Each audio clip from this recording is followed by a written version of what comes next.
Brains are expensive computing gadgets. So while you're just sitting here, your brain is using up about 20% of all the calories that you have. So it's using up quite a bit. But if you think about a 2-year-old, his brain is using 60% of his calories. So almost all that food is just going to keep his brain going. To understand why young brains might need so much more fuel, check out the connections in a toddler's brain versus an adult's. A 2-year-old's brain has about 2 quadrillion synapses. By the time they hit adulthood, that number is cut in half. So think about the difference between the baby brain, the child's brain, and the adult brain. The child's brain is more like backcountry roads, where you have little tiny roads that are going from one village to the next. None of them are very efficient. There's not a lot of traffic, and the traffic doesn't go very quickly. But they connect lots and lots of different places. And the adult brain is more like superhighways that get you from one place to another very quickly and take a lot of traffic, but don't connect as many different places. As we age, in the interest of efficiency, we strengthen the connections that are useful to us and prune the rest. You basically take neurons you don't need to get rid of them. And what you have now is a very lean machine that does certain things, and it does them very well. We see this early brain that's very exploratory, that has lots and lots of potential, lots of possibilities. Not very good at putting on your jacket and getting out to preschool in the morning. And then we have this later brain that's very good at doing things, not so good at changing, not so good at taking in new information, not so good at doing something new. What this suggests is that maybe what consciousness is for is choosing what's important for us to be aware of at any given moment, kind of like a spotlight. For the adults, it's as if consciousness is this bright spotlight on one place and everything around it is dark. While for children and babies, it would be more like a floodlight where nearly everything is illuminated. You're conscious of a lot more that's going on. Consciousness may be like an amplifier, boosting the important signals over the noise. Is there any evidence? This is where fMRI comes in, a special tool in neuroscience that takes pictures of the brain while it's doing something to map where blood flow is in high demand. The result is a map of brain activity. So, where is consciousness in the brain, and how does it work? To find out, neuroscientists designed a clever series of experiments that go like this. They start by flashing a word on a screen for about 30 milliseconds. You flash this word, and the person is not able to see the word at all. She says, there was no word. But in the fMRI scanner, the visual cortex is activated, even though people say they don't see anything. So the trick here is to find the threshold, find the timing where sometimes people consciously see the image. So if you make now the word a little bit longer, suddenly the person says, oh, well, there is a word, obviously, and it's completely visible. There is really a sort of all or none phenomenon. Either you see it or you don't. And once you've done that, you've got a really powerful window onto the neural correlates of conscious perception. When that happens, suddenly a suite of different parts of the brain shows a surge in activity. The parietal cortex, which integrates the senses, the anterior cingulate, which modulates drive and decision-making, and the prefrontal cortex, which handles reasoning and higher-order cognition. An ignition of distributed brain areas that come online together, speak to each other, and broadcast this information to the rest of the brain. And this is what we think is occurring during conscious perception. According to some experts, this communication between brain regions is the signature of consciousness. This discovery could have real-world applications in matters of life and death, but that would take one more step, figuring out how to measure consciousness. In science, when we struggle to understand a phenomenon that seems quite mysterious, it's often really important to be able to measure it. So a few hundred years ago, this happened with heat. It was the development of thermometers that catalyzed our understanding.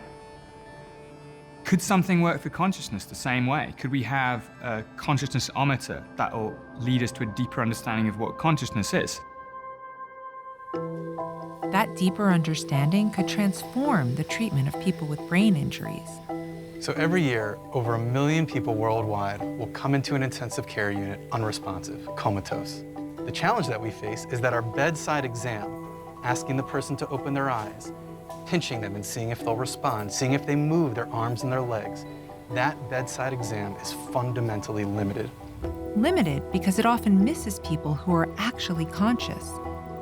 In this case, we have a healthy volunteer from the NOVA team. But what if she were unresponsive? How would we ever know if she was conscious? Brian Edlow's team at Mass General Hospital is testing a new technique to find out. So tell me, what are you doing here? We are pinging the brain with a magnetic pulse and looking for an electrical echo. The ping is transcranial magnetic stimulation, or TMS. The echo is the key.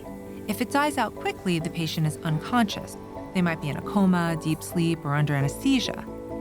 If instead the echo rings out across the brain and becomes more complex, the patient is likely to be conscious and aware, even if they appear unresponsive. The analogy that we like to use is throwing a pebble in a lake. So the pebble represents the TMS pulse to stimulate the brain, and the brain waves, the electrical ripples that emanate from that pulse, represent the waves in the lake. The more complex those waves are and the longer duration, the more likely that person is to be conscious. To detect those brain waves, Edlow's team uses EEG, a tool that measures electrical activity in the brain, to quantify the amount of complexity a patient's brain bounces back. Here's how it works. All neurons, when poked by a magnet, will kick back an electrical signal that looks like this, a brainwave.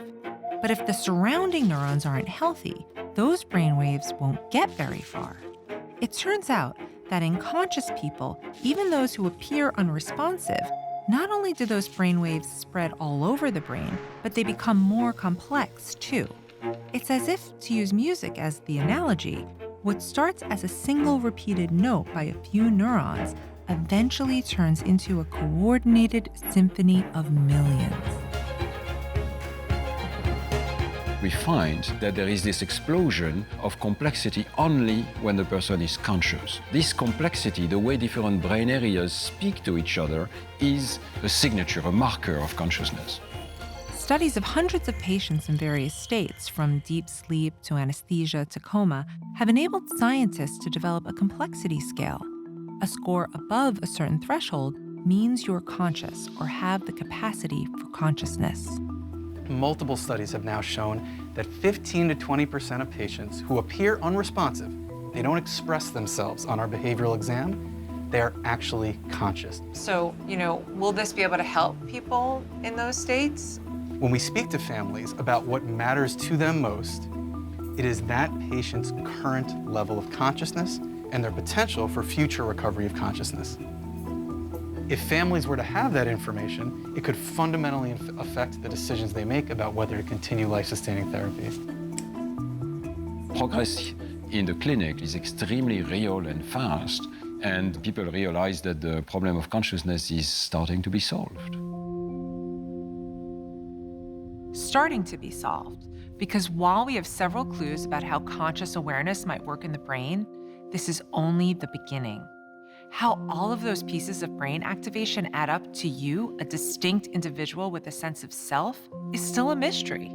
I know my brain creates an internal experience by knitting together bits of sensory information, filling in the gaps with its best guess of what's out there in the world.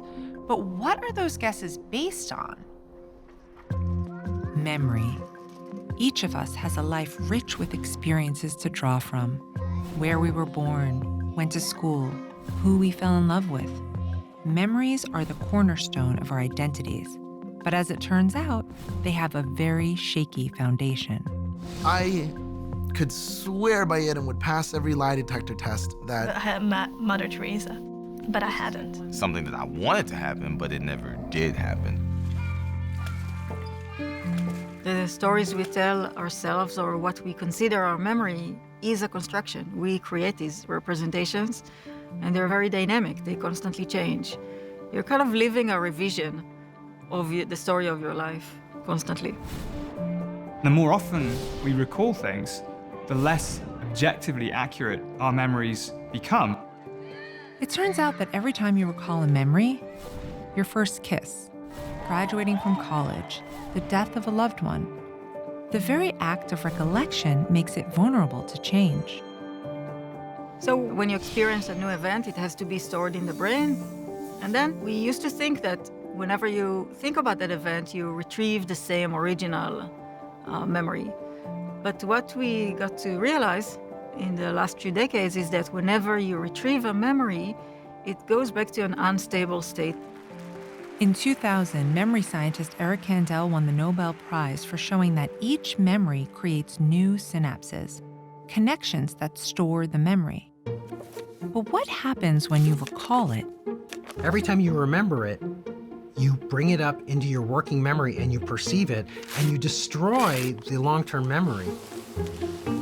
And you actually have to recast it into long-term memory when you remember it. So every single time you remember something, you actually add more noise to it so that it's more and more and more false throughout time. This mechanism, called reconsolidation, was first discovered in rodents, where neuroscientists witnessed what happens when a memory gets recollected. For the memory to return to long-term storage, the connections between neurons actually have to get rebuilt. Recent experiments have suggested this is likely a mechanism in human brains as well, because certain drugs known to disrupt reconsolidation have been shown to alter human memories. We're stuck with the problem of how do we know what is true? How do we know what's real? And maybe part of the recognition is some of those things don't matter as much as we think they do.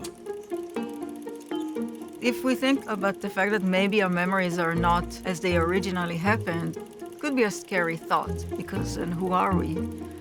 I think you need to think about it as something more liberating, because if you're stuck with original representations, you're kind of stuck in the past. Just like our perceptions, our sense of self is dynamic, built to serve us in the present. Our experience of self is a construction at all sorts of different levels. What the brain is doing, is interested in, is weaving together a kind of story. The brain is a storytelling machine, right? It's a machine that's designed to make predictions. The narratives that we tell ourselves are the biggest illusions that we ever participate in. Your sense of who you are is an illusion, as everything else. You're no exception. But even if our sense of self is an illusion, where does that leave us? Trust the illusion. That's the only thing that we can be sure of, that what we perceive is not what's there.